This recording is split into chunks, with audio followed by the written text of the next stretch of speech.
So welcome to the Rotary E-Club of Raleigh International. We are just getting started as a club. We're going to be meeting online predominantly and then doing service projects in the Caribbean. And right now, we've got several people on the call that are the founding members. David Howard and myself and Peter George Smith are founding members. And David and I live in North Carolina in District 7710 in central part of the state. Peter is part of this district but lives in the Miami area of Florida. And then we have Elizabeth Weiner, who is on the call. She is also in this district. She's the incoming president of the largest club in our district, the Durham, North Carolina Club. And she will be joining or has joined this club as what we call an affiliate member. So she stays as a member of her own club is the primary focus, but she joins us in an affiliate status. So as a club, we're going to be focusing on supporting our members and conducting meaningful service projects and having fun while we're doing it. And so these are some pictures from our recent trip to Kingston, Jamaica, working on a service project. We will have a combination of local projects and international projects. Because we're going to invite people from around the world to join this club, the local projects, we're going to have to partner with local Rotary clubs. So we'll help you link up with these clubs. There is an app called Rotary Club Locator, which you can download to your phone right now and find the clubs from around the world. But as a past district governor, I am well connected in the Rotary world and can help you find clubs if you're not able to do so. Then as far as this club goes, we will plan to have 1 to 2 international projects each year. We're going to focus on the Caribbean and initially in Jamaica because Peter is Jamaican and that's where our biggest connections are. So we'll be focusing in the immediate future in Jamaica, right around Kingston. We have partnered with a local Rotary club there called the Rotary Club of Kingston East in Port Royal. They're a wonderful group. And we're going to be establishing a sister club relationship with them, which is an informal status, but basically we want to get to know each other well and work well together. In our recent trip to Jamaica last month in May, we were at Morant Bay High School in St. Thomas, which is the poorest parish in the country. We were involved in renovating a nurses clinic to provide new facilities and make them more comfortable. This will impact the 1,500 student body and staff. And this, we partnered with the Rotary Club I mentioned. They really did a lot of the, on the ground support. And then the Alumni Association of the school also helped, especially in the provision of medical equipment and assessment. And then, of course, the school staff also endorsed the project and provided hands-on support. So the actual work of the project was done by a contractor for the most part, with the support of all of these other organizations. Then at the end of this project, we had a we did some hands-on service to help complete the project, and we participated in a handover ceremony with some local dignitaries, including the mayor and partner agencies. So it was a fun time to hand over the project. And on the left is before they started work, there's a lot of mold on the wall in the corner. I don't know if you can see that. They ended up replastering the walls and the ceiling. And then on the right-hand side here, they expanded the bathroom to include a shower. And so there's a hole in the wall there, and they've ultimately installed a complete shower area with marble or granite, and it looks very nice. So as I mentioned, we have established a sister club agreement with the Kingston East and Port Royal Club. The picture in the center, that is Joan, who's president, and then Peter, who was president of the club that we belonged to before we decided to start this one. So Peter was president of the All Nations Club, Joan was president of the local club, and here are some other pictures that we took during the time. Again, we hope to have meaningful projects and really develop deep relationships with these people, as well as understand the cultural situation. That's one of the goals for this club, is for those of us that are not Jamaican to understand the initially Jamaican culture and then in the broader Caribbean region. Our upcoming project, we have applied for a district grant. The grants are not yet approved. They'll be approved within the next couple of months. And the next project is for the only certified school for the deaf in Jamaica called Lister Mayor Gilby.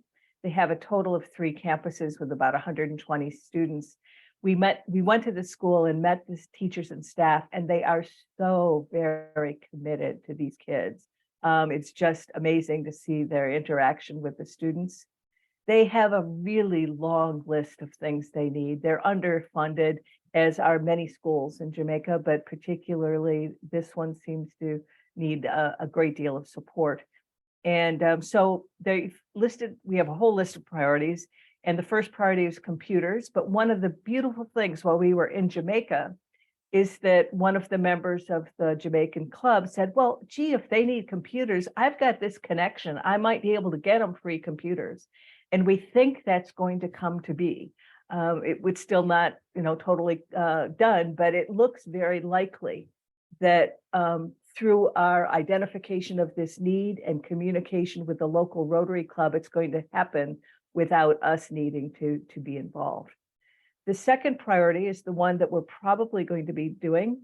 This will be a counseling center and a staff lounge. And as you can probably imagine, deaf people have all kinds of psychosocial needs. And so counseling is a real important aspect of their development and their ability to get on well in the world.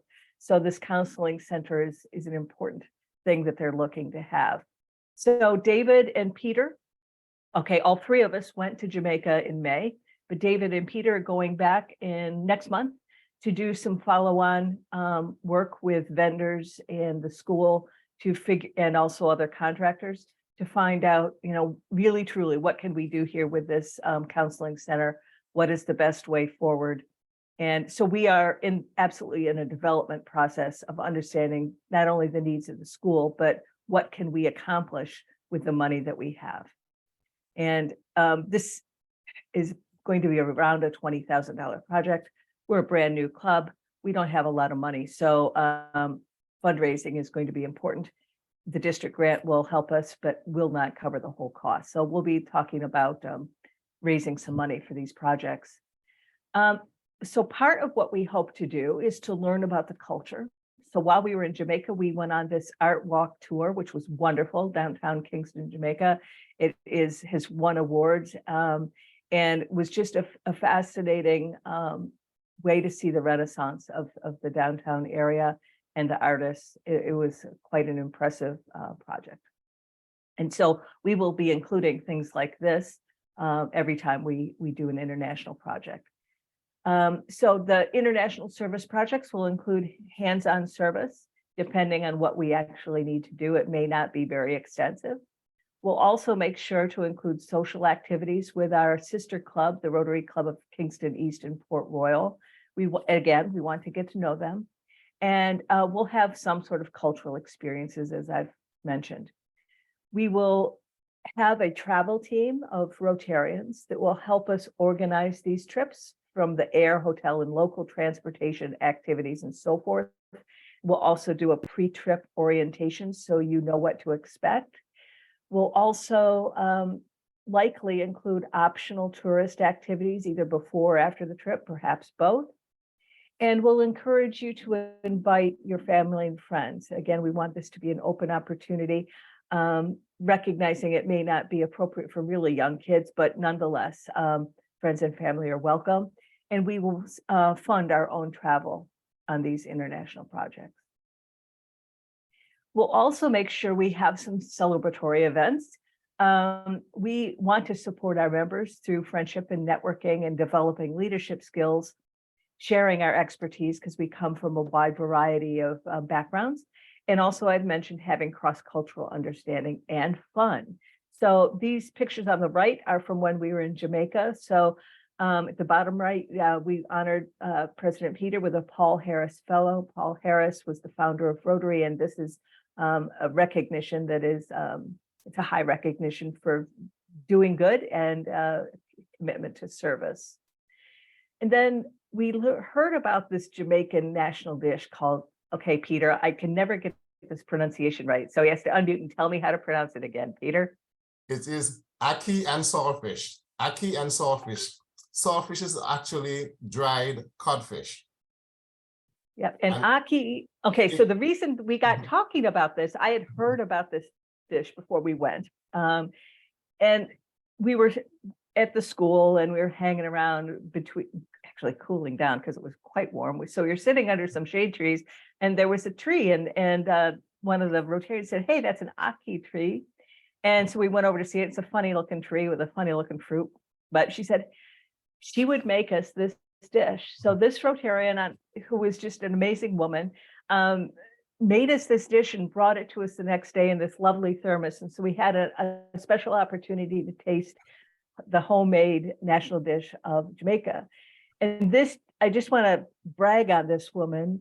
Her name is Yvonne, and she does not have a car.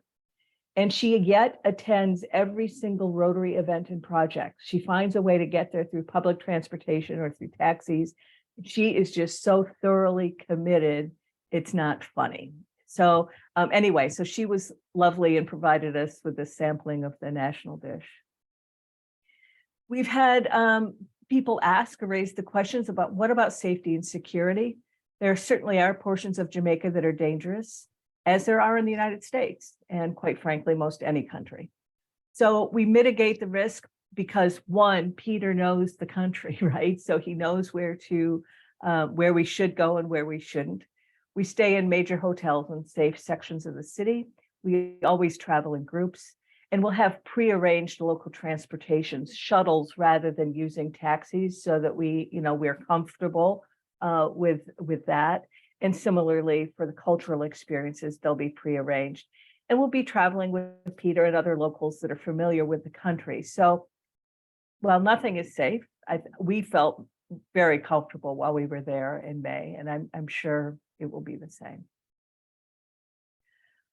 When you join Rotary, you actually join an international network. There's now 1.4 million Rotarians globally, and we have got 46,000 clubs or so. So when you become a Rotarian, you're welcome to visit any of these clubs. So no matter where you may be traveling, you can look up a Rotary club. And when you join us, you have an opportunity to make a real difference, both when you partner with your local Rotary clubs in your hometown, and then as we work on these projects in the Caribbean. We're also affiliated with a highly rated Rotary Foundation. It's a separate corporation from Rotary International, but they fund our service projects. They're one source of funding. They're very highly rated, 4 stars from Charity Navigator for the last 14 years. So it's a foundation that we're comfortable donating to. And we actually encourage Rotarians to donate to the foundation to help us support our project as well as other projects around the world. So what can you expect from this club? We will, once we get up and running, have interesting weekly meetings in a variety of formats. Will give ourselves opportunities to get to know each other, connect and network, and experience other cultures. We'll also do at least once a year, and probably more than once, an international service project, and we'll have fun at social events, both when we're traveling as well as we'll do some online. Our first official meeting is tentatively, well, I think we've pretty much agreed, it's going to be on August the 5th. And once we're fully up and running, we will be meeting every week on Saturday. And we've changed the time because more than one of you has said 8:30 is awfully early. And so we're going to move it a half an hour, which may help a little. It'll be from 9 to 10 Eastern time. And we follow Eastern Standard Time and daylight time for those that are out of the country that may not have daylight time. We need to pay attention to that. And it'll be on Zoom. Our typical agenda will start with a time for socializing because we want to get to know each other. We then have a speaker program of about 35 minutes that will include Q&A, or we may do a social event like maybe an online cooking show or a music demonstration of the local music typically found in Jamaica. And then we'll finish it off with a short business and announcements section. Of course, this is subject to change, but this will be the typical format. How much does it cost? Normally, people pay quarterly. You can pay annually, and we can work out a monthly payment system if that's something you'd like to do. We have 4 different member categories. So I'm going to start with active members. That's basically the normal Rotarian is an active member. We've got a combination of Rotary dues, a nominal donation to our foundation. And then the thing that is different in these classifications is the amount going to club projects. Most clubs don't include this much in their due structure for projects, but because we basically have no money, we're going to be self-funding our projects with a donation to our work. And so active members pay $100 a quarter. Active service members pay $50 a quarter. But in return for that reduced due structure, we ask you to help fundraise through either individual donors or through corporate donors. And then we have active family members. So when 2 or 3 or 4 people from the same household decide to join, they are given this reduced due structure per individual. And because there's more out of pocket for the household, we're not requiring fundraising. But of course, I think all of us are going to be involved in fundraising one way or another, but it's not an obligation, if you will. And then we have people like Elizabeth, who is already a Rotarian. They pay their Rotary fees and their foundation contribution through their home club and are donating to us $50 for our club projects. And then for the active Rotarians, there's a one-time new member fee of $45. That will cover things like a name tag and a Rotary pin. And once we charter, we owe Rotary some money, and that is built into this one-time new member fee. Right now, as we are starting, we are a satellite club of an existing Rotary club. It's the Rotary Club of Oxford in North Carolina in Granville County. David and I were previously members of that club, so they kindly agreed to help us and support this club. Our goal, though, is to charter as a standalone Rotary club as quickly as we can. In order to do that, we need 20 members. So once we have those 20 members, we will apply to become a standalone Rotary club. So what do we expect of our members? Active participation, basically. We want you to be involved. We would like you to attend most meetings, join a committee of your choosing so you can contribute your skill set to help grow the club, invite your friends to help us increase our membership, share your expertise, be it project management or cooking or whatever, so that we learn about you as well as can use your expertise in the benefit of the club. And of course, we ask you to pay dues on time, since we don't have a great treasury to cushion us. And we have a pledge, which basically outlines these expectations in a bit more detail. So how do you become a member? I will, once I get off of this presentation, give you a link to an application. You return it to this email or to any of the other emails of the members that you have met. We'll look at your application and decide within 30 days. Realistically, it'll be virtually immediately. Then you'll be invited to join Rotary, and we'll have a formal orientation because Rotary is a rather complicated organization with a lot of opportunities. So we'll help you understand what you've got your hands into. And we will, as I guess I should end that statement, and I just added this next slide. So I'm a little, it's out of order, I think, a bit. I will mention that we'll fund our projects, as I mentioned earlier, by district grants. We will be soliciting corporate sponsorships, and we will also encourage our members who are able to donate to our projects, but that won't be a requirement. But given that we're looking at big projects and have a lot of money to raise, if you're able, we will ask you to be a donor. And then we will recognize our donors. In the blue square, our individual donor amounts. So anything from $1 to $99, you'll be a Happy Dollar supporter, and then so forth. And then we've got corporate level sponsors over here. And then in the last section, the individual fundraiser appreciation. So if David goes out and finds a $20,000 sponsor, we will all be very happy and we will recognize him as a double diamond level fundraiser, right? So this is recognition for the people that find the money. And this is the recognition for the corporate sponsors, or in the case of individuals, likely will be down at this level. Of course, if an individual would like to give us 20 grand, I'll be happy to accept it. So again, this club is going to be about fun, fellowship, and doing service together. This picture was taken at the School for the Deaf and in May of last, excuse me, someone's coming in, last month. And I think it is summarized nicely by Rotary's vision statement, which is, together we see a world where people unite, take action to create lasting change across the globe in our communities and in ourselves. And we want this club to truly reflect that. And I believe that is it. So let me stop sharing, and I will also stop the recording and see if there are other questions.